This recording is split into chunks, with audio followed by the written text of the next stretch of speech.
sin hacer alusión a esta dirección teórica de la filosofía, que es la hermenéutica, que es una dirección teórica muy importante, muy amplia, muy necesaria en la formación filosófica.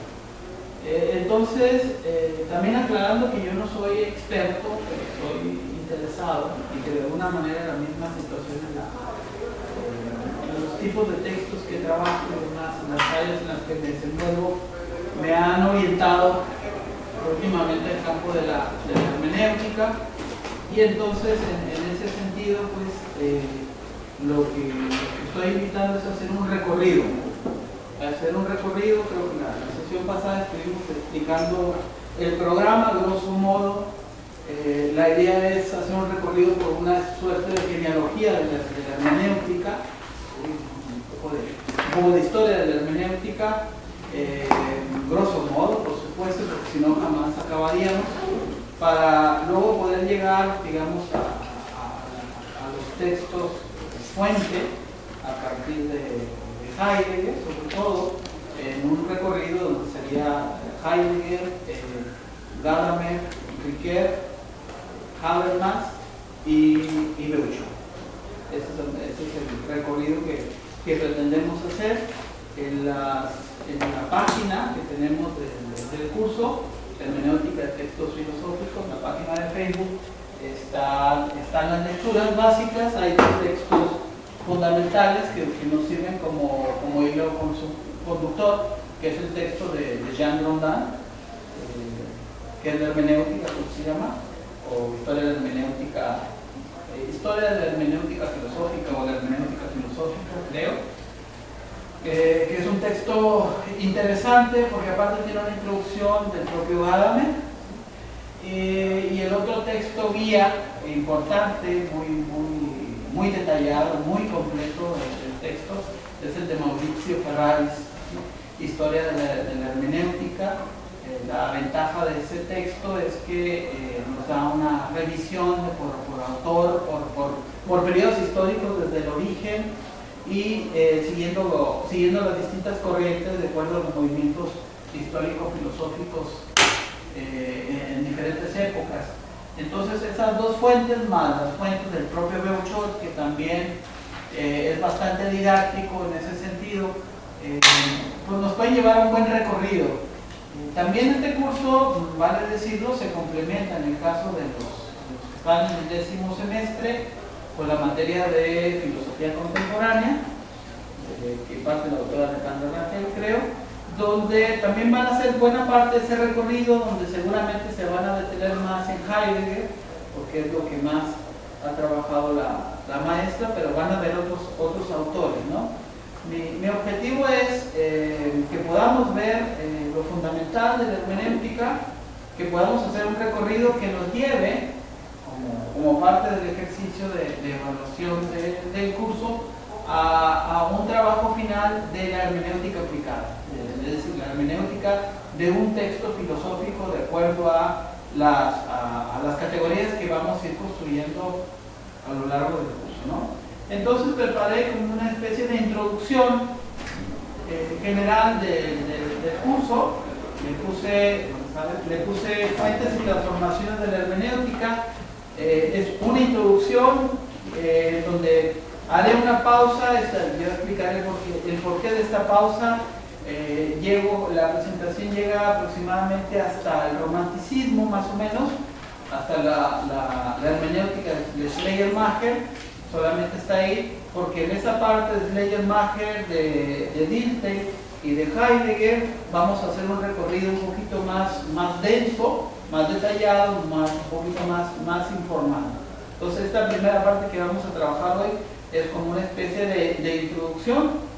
Les pediría por supuesto pues que interrumpieran cuando fuera necesario, que hicieran las preguntas que consideren pertinentes, pero insisto, la idea es hacer este recorrido juntos, aprender juntos y estar en posibilidades a fines del semestre de hacer este ejercicio de aplicación de la hermenéutica, como por ejemplo lo hace Beuchat en el caso de la hermenéutica analógica, donde habla de aplicaciones específicas en distintos campos, ¿no? con una frase de Gadamer que tiene que ver con muchas de las cosas que vamos a estar trabajando, vamos a estar revisando a lo largo de este seminario. La frase de Gadamer dice: lo que llena nuestra conciencia histórica es siempre una multiplicidad de voces en las cuales resuena el pasado, y esas voces constituyen la esencia de la tradición que somos y de la que queremos ser partícipes. Gadamer, como vamos a ver, afirma el valor de la tradición, resignificando la tradición de una concepción que podríamos denotar como negativa en la ilustración, donde se va a criticar esta categoría de la tradición para señalar que la tradición constituye el fundamento de todos nuestros prejuicios que tenemos, de todo el conocimiento que tenemos y del que hacemos uso en un momento dado. La tradición es el resultado en Gadamer de un proceso histórico, de un proceso de acumulación de conocimiento, de un proceso de discusión, de una herencia cultural e intelectual, por lo cual cualquier juicio sobre la realidad, desde cualquier perspectiva, desde la perspectiva científica, necesariamente se remite a este concepto de la tradición.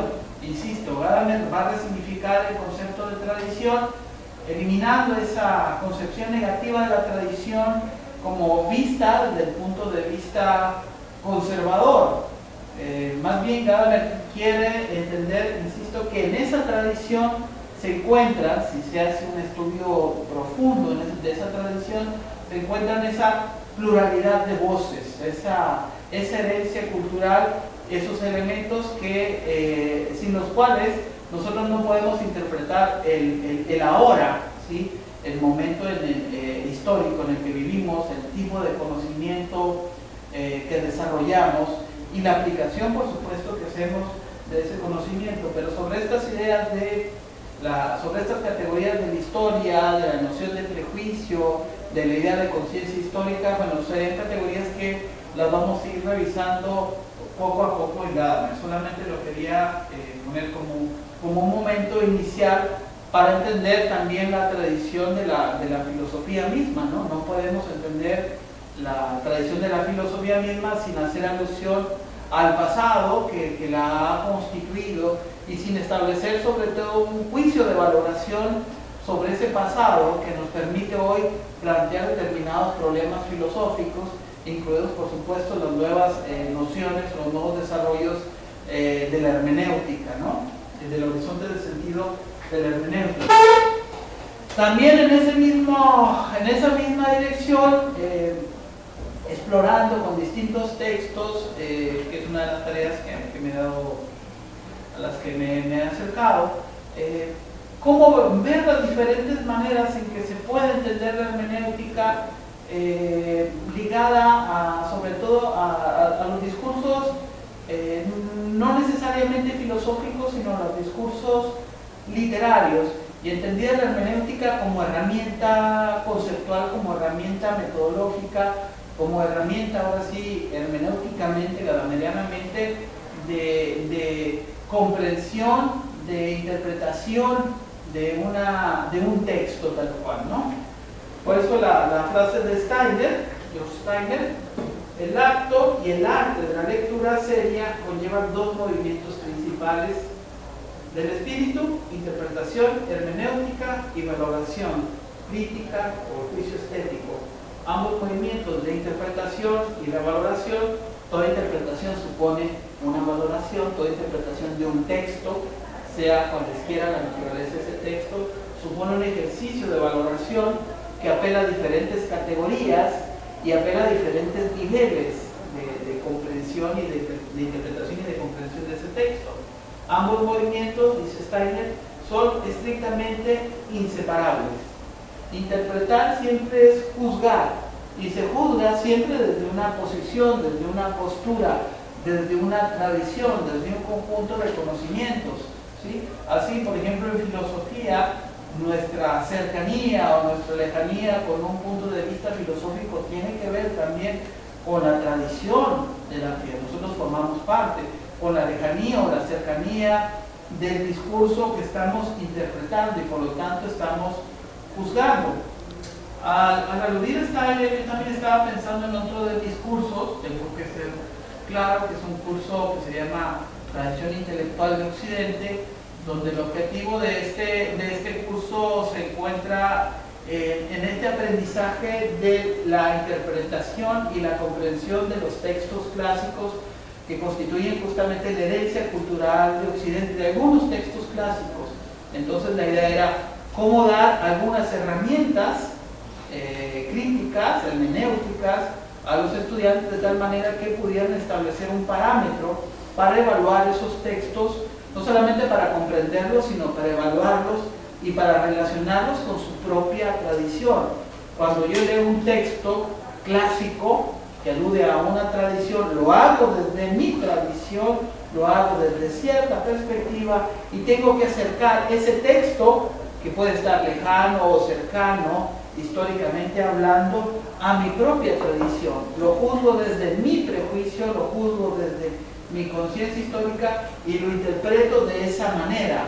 Y cuando digo me gusta o no me gusta, lo estoy juzgando, ¿sí? Lo estoy juzgando por sus argumentos, lo estoy juzgando por su estética, por su estructura, por su sintaxis, etcétera, etcétera. Todo interpretar, pues, es un juzgar, es un posicionarse del sujeto respecto a un discurso que se hace presente en ese proceso hermenéutico, ¿no?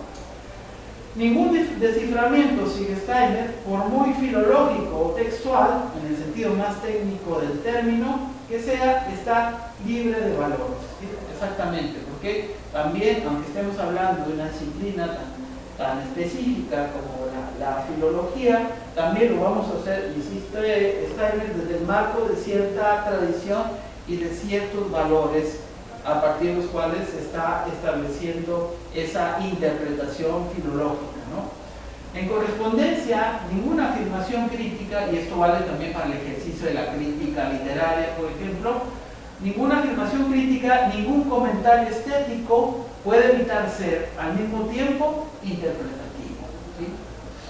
La propia palabra interpretación, en la medida en que entraña conceptos de explicación, de traducción y de puesta en acto, como la interpretación de una parte dramática o de una partitura musical, nos habla de esta múltiple acción recíproca. Hay que señalar también que en Steiner encontramos esta idea de la tradición, de la interpretación ligada a una especie de sentido de traición. Y esto de traición y tradición en Steiner tienen una cierta relación, porque la traición no es la traición vista en un sentido peyorativo, sino tiene que ver con esta, justamente con este desplazamiento de los sentidos o con esta reinterpretación de un texto, ¿sí?, desde otra perspectiva. No, insisto, no traición en un sentido negativo, sino en un sentido de construcción de una nueva versión, ¿sí? Va en ese sentido la cuestión de la traición, ¿no? En toda traducción hay algo de traición porque no podemos interpretar exactamente igual desde el mismo contexto de aquello que estamos interpretando si lo estamos interpretando desde nuestro propio marco, ¿no? Pensemos, por ejemplo, en el problema de la traducción desde el punto de vista de la poesía, por ejemplo, de una lengua a otra, como por ejemplo traducir a Octavio Paz del español al japonés, por ejemplo, cómo resignificar.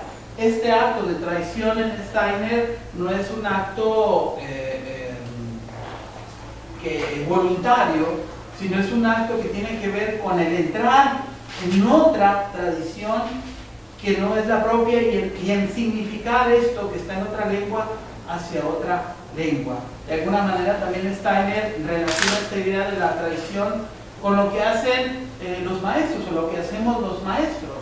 Los maestros que somos herederos también de una tradición, la manera que nosotros traicionamos a Platón, por ejemplo, en el hecho de cómo lo interpretamos. insisto, las muchas maneras en cómo podemos interpretar a Platón o Aristóteles o la cultura clásica tendría que ver con este sentido de esta traición, ¿sí? Que es, insisto, resignificación, es reactualización, es un ejercicio hermenéutico o una manera de interpretar.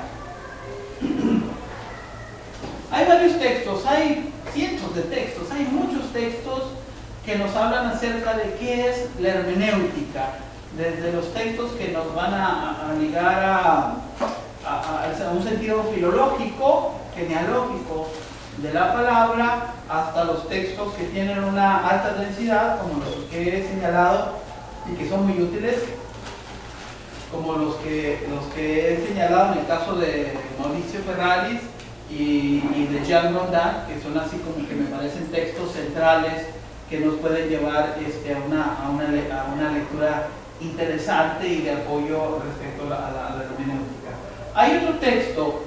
Nosotros en México, afortunadamente, contamos con el trabajo y la investigación ya de varias décadas del doctor Mauricio Beuchot, que ha hecho una labor importantísima de investigación en torno a la hermenéutica y que ha hecho también una teorización propia, que parte de ese amplio conocimiento sobre el desarrollo de la hermenéutica, que se configura en su propuesta de la hermenéutica analógica, que sería una de las metas de este curso, y transitar hacia ella, pero después de haber hecho este recorrido por la tradición. Hay un texto, de hecho está en la página también, se llama Perfiles Esenciales de la Hermenéutica, es un texto del Fondo de Cultura Económica, y es un texto que me parece muy interesante, muy didáctico, como los plantea siempre el doctor Beuchot, como para entrar a este campo de discusión de la hermenéutica, en esta caracterización que hace durante todo el texto, y para llegar a los elementos específicos de su propuesta. Bueno, en este texto, Perfiles Esenciales de la Hermenéutica, Beuchot describe la hermenéutica como una disciplina de la interpretación que trata de comprender textos en sus contextos respectivos. ¿Sí? La hermenéutica es una arte también y es una ciencia de interpretar textos, pero su naturaleza requiere, aparte de su direccionamiento analógico, de comprenderla, dice Beuchot, como un proceso, no como un acto instantáneo y definitivo, sino que va profundizando sucesivamente en lo que interpreta. Bueno, tenemos una primera definición de parte de Beuchot, pero yo insistiría en este aspecto que me parece muy importante. En el aprendizaje de la hermenéutica y en el ejercicio de la hermenéutica como en tanto método filosófico, entender que la hermenéutica es una metodología de aproximaciones sucesivas. Hacer hermenéutica desde esta perspectiva requiere paciencia, requiere estudio, requiere dedicación, requiere también historizar el contexto, esta relación que se está marcando entre texto y contexto. No hay texto sin un contexto, ¿sí? Hay una relación dialéctica entre texto y contexto, entendiendo también que, como lo señala Beuchot ahí, que la noción de texto se ha ampliado en las últimas décadas, en los últimos enfoques, y ya el texto no solamente refiere el texto escrito, ¿no?, sino también texto es todo lo oral o todo lo visual. El mundo todo podría ser considerado como un gran texto, ¿sí? Entonces la noción de texto se ha enriquecido y por supuesto las direcciones son múltiples, y tendríamos que poner atención a los contextos, insisto, los contextos que juegan un papel importante en la comprensión de un texto. Y aquí que lo hermenéutico va dando como rasgos, ¿no? Lo hermenéutico no tiene que ver con cualquier tipo de interpretación, sino con una interpretación que está orientada por determinados principios interpretativos, ¿sí? Una interpretación que debe llevar a la comprensión, una interpretación que no se queda solamente en el sentido de la literalidad, sino que